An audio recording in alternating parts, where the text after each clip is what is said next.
베드로가 말한 다윗이 증언한 그리스도, 베드로가 말한 다윗이 전한 그리스도라는 제목의 말씀입니다. 오늘은 베드로가 시편을 인용하면서 전한 설교 가운데 다윗이 전한 예수 그리스도에 관해서입니다. 사실 이 부분은 사도행전을 읽으면서 우리가 유념해서 생각하지 아니하고 지나치기가 쉬운 부분입니다. 잘 이해가 되지 않음에도 불구하고 왜 베드로가 시편 16편에 이 다윗이 자기의 고백을 한 것을 가지고서 베드로가 이걸 설교의 내용으로 삼았는가 하는 부분입니다. 베드로는 이 설교에서 자신의 이야기를 하는 것이 아니죠. 베드로의 평소 이해와는 관계없이 하나님이 베드로의 이 지각의 문을 여셔서 완전히 베드로가 구약에 정통한 또 신약 시대에 지금 오셨던 그 예수 그리스도, 이 베드로의 사도행전 2장은 이미 예수님이 죽으시고 부활 승천하신 이후 또 주님께서 우리에게 성령을 오순절날 성령을 선물로 주신 이후였어요. 그래서 완전히 그가 예수님과 함께 있을 때에도 변화됐어요, 안 됐어요? 하나님께서 말씀하시는 그 옆에서 직접 대면하여 보고 말씀하심에도 불구하고 하나님의 뜻을 몰랐어요. 우리 역시도 마찬가지 아닙니까? 베드로 역시 마찬가지였어요. 다른 제자들 역시 마찬가지였어요. 그 당시에는 예수께서 그렇게 가까이 계시고 함께 거의 공생하듯 그냥 같이 살다시피 했는데도 불구하고 하나님의 말씀과 계획과 뜻과 구약의 말씀을 인용해서 말하는 것을 제자들이 잘 알지를 못했다라는 것이에요. 그런데 이 베드로가 바뀌었다니까요. 이 베드로가 달라졌다니까요. 언제 그랬어요?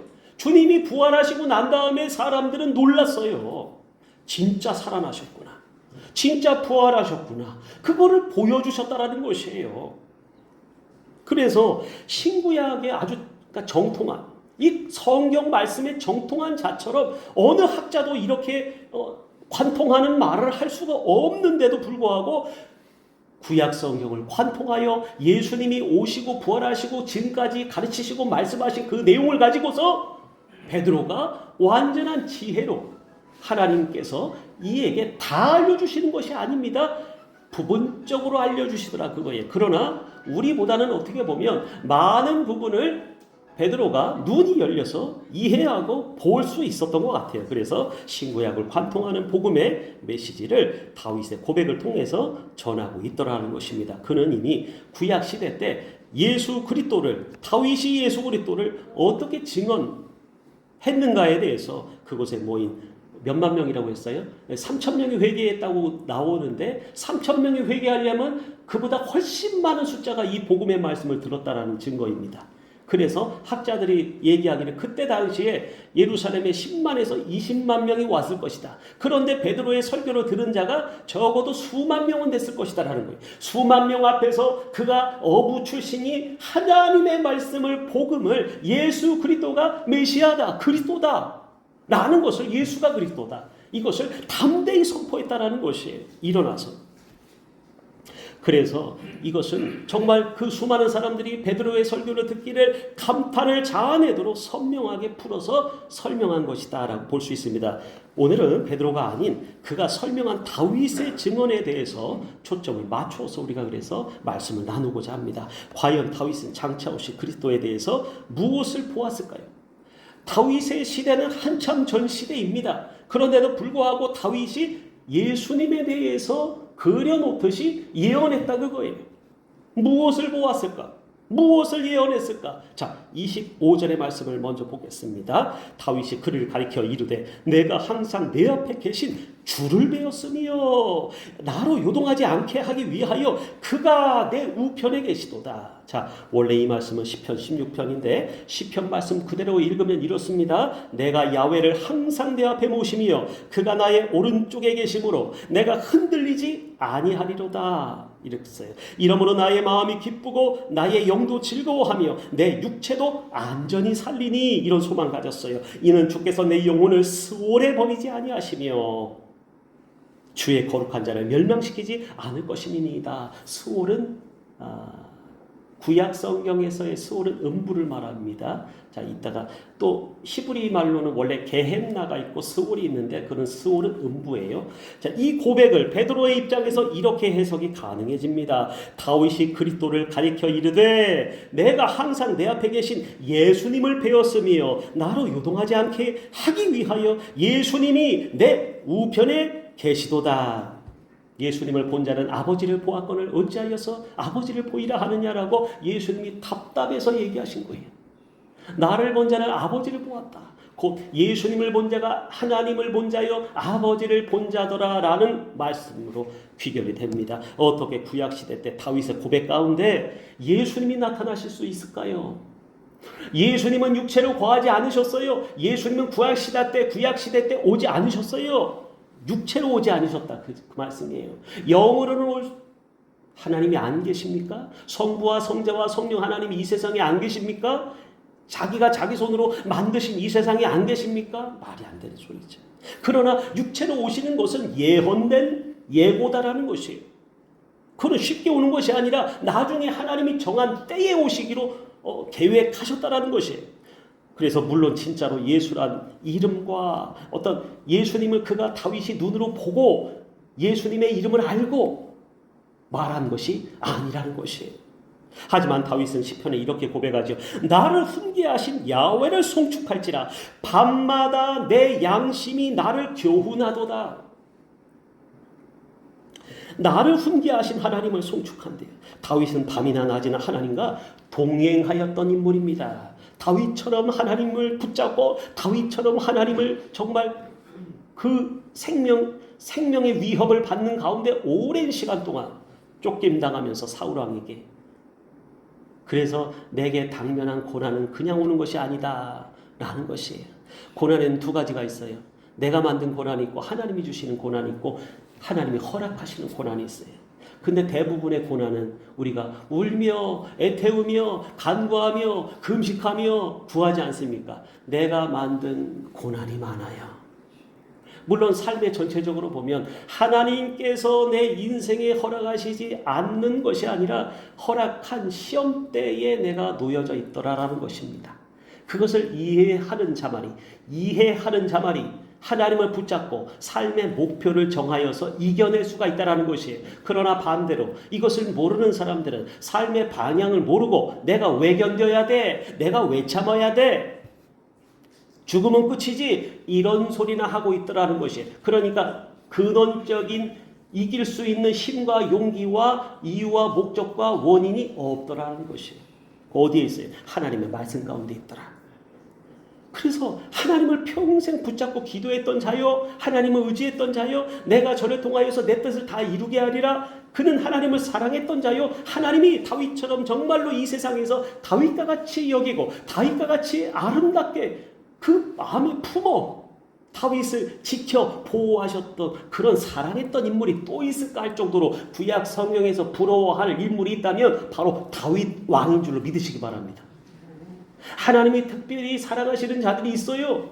하나님은 모든 사람이 구원에 이르기를 원하시지만 하나님은 나를 사랑하시고 몸짓고 피 흘리사 십자가에서 희생의 대가를 치르셨어요. 그러나 그 중에서도 하나님을 잘 따라 살기를 원하는 하나님께 붙어있기를 소망하고 그 인생의 무엇보다도 하나님을 으뜸으로 두고 열심을 갖는 사람들을 하나님이 특별히 사랑하시는 자예요. 그래서 때로는 우리의 눈으로 볼 때는 사람이 부족해 보여요.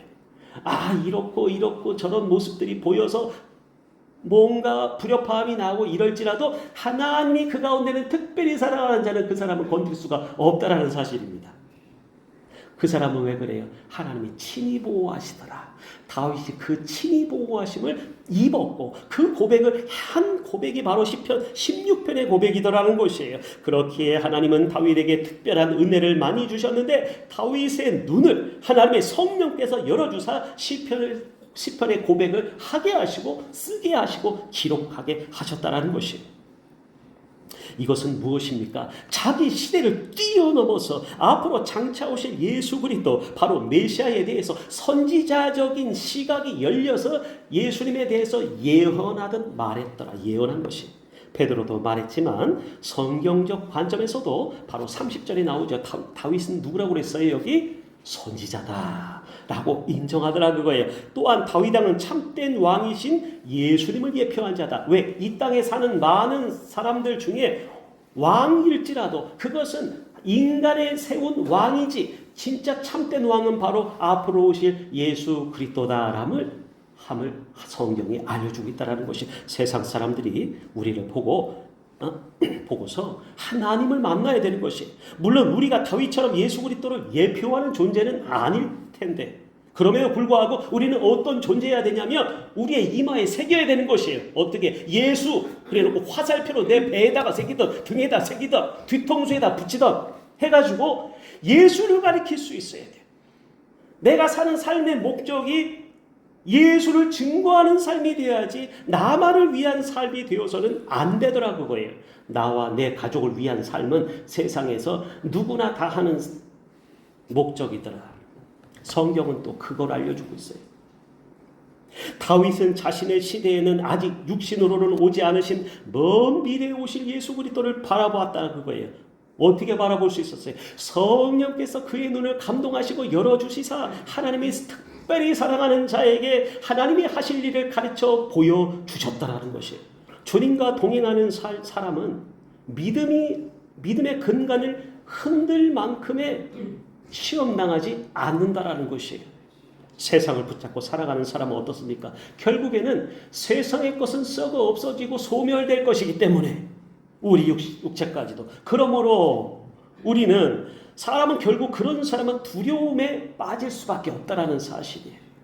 세상의 모든 것은 언젠가 사라질 것이기 때문입니다. 우리의 육체는 그것을 애써 외면하고 있어요. 잘 모르고 있어요. 우리의 인생의 끝이 어떻게 될지를 모르고 살아가고 있다는 것이에요. 그걸 예비하고 준비하는 사람이 이 세상에 굉장히 드뭅니다. 내 삶은 내가 어떻게 알겠어요? 내 수명을 내가 어떻게 알겠어요? 그럼 우리가 살아가는 기준 자체가 우리의 육체적인 삶 가운데서 우리 육체는 본질적으로 이러한 것들을 영적인 부분 하나님의 나라에 대한 것들을 애써 외면하고 눈을 가리더라 그거예요. 본질적으로. 육신으로 하면은. 그런데 하지만 하나님께서 지으신 우리의 영혼은 어때요? 우리의 육체는 부인하고 부정하고 도망가려고 하지만 우리의 속사람은 알고 있어요. 왜? 하나님께서 우리의 영혼을 지어주셨기 때문에 우리가 해서 부정해도 외면해도 우리는 정말로 어떤 사람일지라도 죄에 빠진 사람도 그 영혼의 두려움을 느끼더라고요. 그거예요.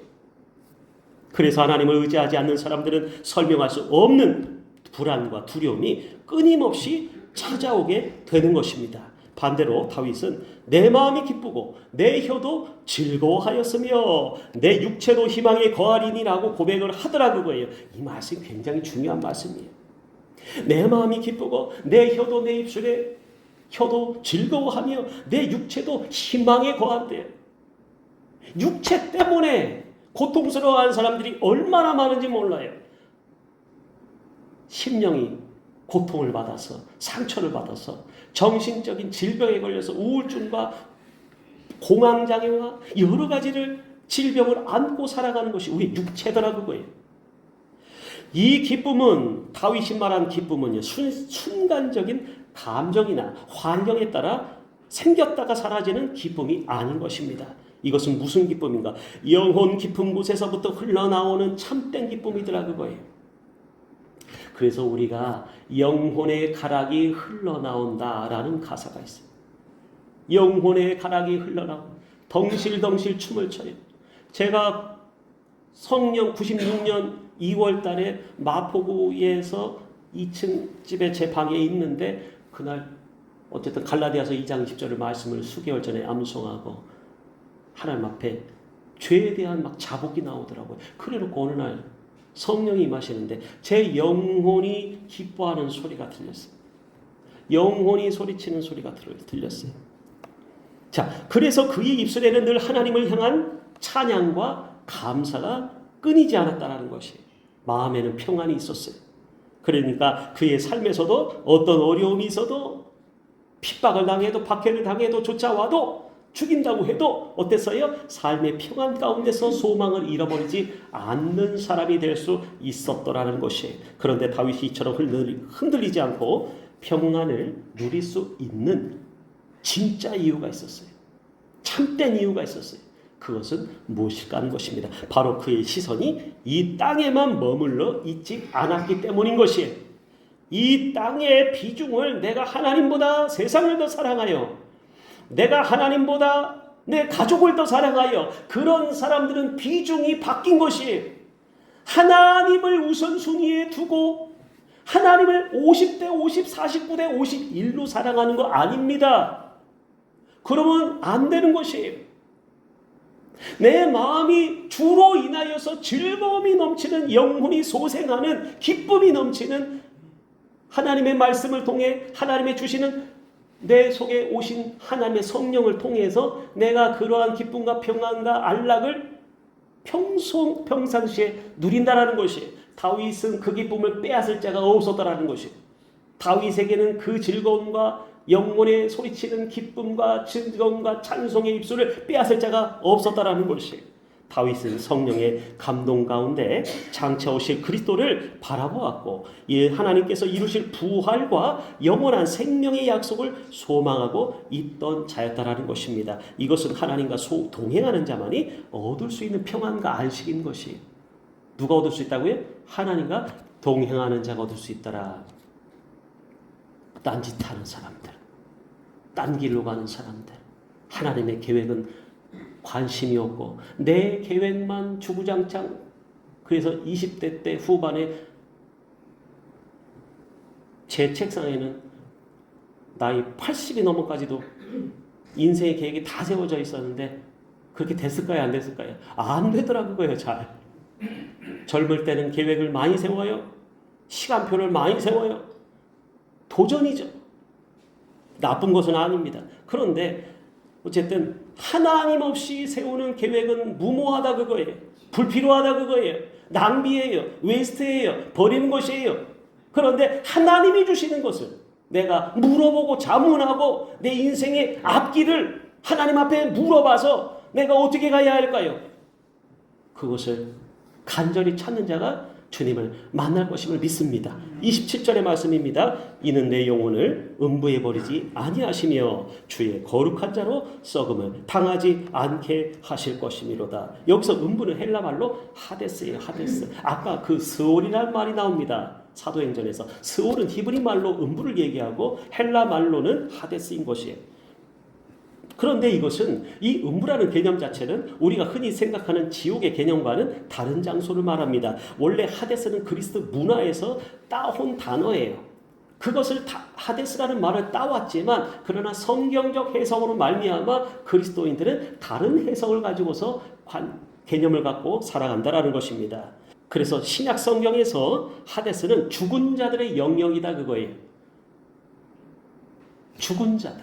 그러나 죽어도 두 부류로 나눠지지 않습니까? 하나님을 살았을 때 믿고 따라간 자와 믿지 않은 자, 거부한 자 복음을. 그래서 하데스가 모든 죽은 자가 들어가는 음부로 들어간다 이렇게 생각하면 성경과 맞지 않다라는 것이, 예수님 당시 유대인들은 하데스를 최후의 심판의 장소로 생각을 했습니다. 그래서 사후에 가는 영역으로 생각했다 그거예요. 그러나 신약은 예수 그리스도의 구속 사역이 완성된 이후에 유대인들의 관점 자체가 시대를 따라서 변천사가 있어요. 그래서 이렇게 말씀드린 것이에요. 아무튼 중요한 것은 어느 일부 시대의 유대인들은 모든 죽은 사람이 하데스 음부에 들어간다고 생각했지만 그리스 문화처럼, 그러나 하나님께서는 예수 그리스도의 구속 사역이 이 완성된 이후에 유대인도 그렇고 예수를 따르는 그리스도인들도 마찬가지고 성도의 영혼은 죽는 즉시 주님과 함께 낙원에 있게 된다라는 말씀을 믿었다라는 것이. 그래서 내 영혼을 음부에 버리지 아니하시며라는 말씀은 예수님께서 이것은 죽음의 권세 아래 계속 머물러 계시지 않으셨다 함을 보여주셨잖아요. 죽음 가운데 음부의 권세가 그를 사로잡을 수가 없었어요. 계속 머물러 계시지 못하시고 하나님 아버지께서 반드시 다시 살리실 것을 이 말씀 다윗의 고백은 예언한 말씀이더라 그거예요. 이처럼 다윗의 고백은 장차 오실 예수 그리스도의 부활을 예표하는 것입니다. 그렇다면 베드로는 왜 이 말씀을 가지고 설교를 했을까라는 것이 구약 성경의 수많은 말씀들이 그렇게나 많음에도 불구하고 다윗이 예표하고 예언한 이 말씀을 왜 그때 이렇게나 최고로 많이 모였었던 사람들 앞에서 담대히 이 말씀을 증거했냐 그거예요. 베드로가 다윗이 고백한 내용을 가지고 설교한 이유가 무엇입니까? 바로 다윗이 바라보았던 그리스도가 바로 예수다라는 사실을 알리기 위해서였다. 이게 목적이에요. 너희가 보았느냐? 너희가 들었느냐? 너희가 이제까지 어떻게 생각했느냐? 너희가 십자가에 못 박은 예수가 바로 하나님의 아들이시며 그리스도 예수시니라라고 이러한 목적을 가지고서 증거했다라는 것이 다윗은 무엇을 바라봤습니까? 성도의 부활을 바라봤다 그거예요. 다윗이 바라본 것은 우리가 하나님과 함께 있고 하나님과 붙어 있으면 우리는 죽어도 죽지 않는구나.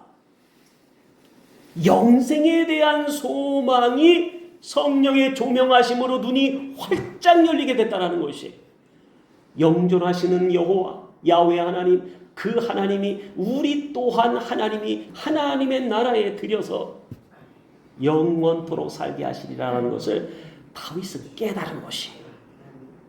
그래서 베드로는 마지막에 이렇게 선포를 하고 있어요. 36절의 말씀입니다. 오늘 본문이 길어서 건너뜁니다. 그런즉 이스라엘 온 집은 확실히 알지니 너희가 십자가에 못 박은 이 예수를 하나님이 주와 그리스도가 되게 하셨느니라. 주와 이것은 너희의 주가 되셨느니라. 그런데도 불구하고 사람들은 아직도 내 인생에 내가 주가 되어서 살아가려고 그렇게 발버둥을 쳐요. 그런데 예수를 참되게 만난 사람들, 속 깊게 만난 사람들, 진짜 만난 사람들, 거듭난 자들은 어때요? 예수님이 나의 주가 되신 거예요.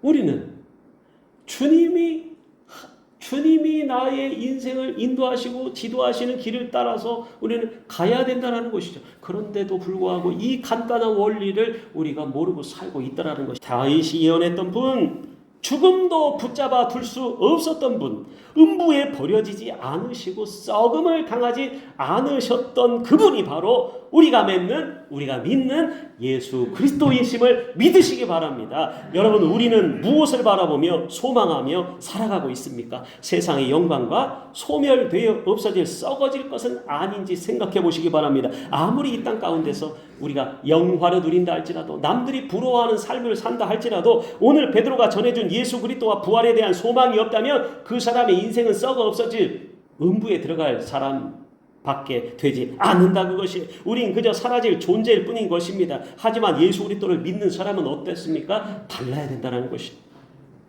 믿음이 있기 때문에, 소망이 있기 때문에, 하나님이 약속의 언약을 주셨기 때문에, 부활 소망을 주셨기 때문에 우리 믿는 사람은 달라요. 예수님을 구주로 믿고 따르는 사람은 죽음과 함께 즉시로 소망하고 기대했던 곳으로 옮겨진다라는 사실이에요. 죽음은 죽는 것이 아니라 죽어도 살겠고, 나를 믿는 자는 살아서 나를 믿는 자는 영원히 죽지 아니하리라. 내가 너를 영생에 들어가게 하리라. 부활 소망을 주셨다는 것이, 우리는 죽음 즉시 옮겨지는 것이. 그렇기에 성도는 심판을 두려워해야 하지만 죽음을 두려워하는 사람들이 아니라는 사실이에요. 또한 예수 믿는 자의 책임을 가지고서 우리는 살아야 할 것입니다. 그러므로 세상에서는 열심히 부지런히 삶을 살아가야 되겠지만 반드시 죽음 이후의 내세에 대한 소망과 부활, 그것을 기대할 수 있는 성도가 되시기 바랍니다. 언젠가 우리도 약간의 조금만 시간이 지나면, 지나간 시간은 금방 지나간 것 같아요. 수십 년의 세월이 어제 며칠에 방불할 정도로 우리는 그냥 일장 춘몽과 같이 생각이 될 것입니다. 시간은 금방 가고 있어요.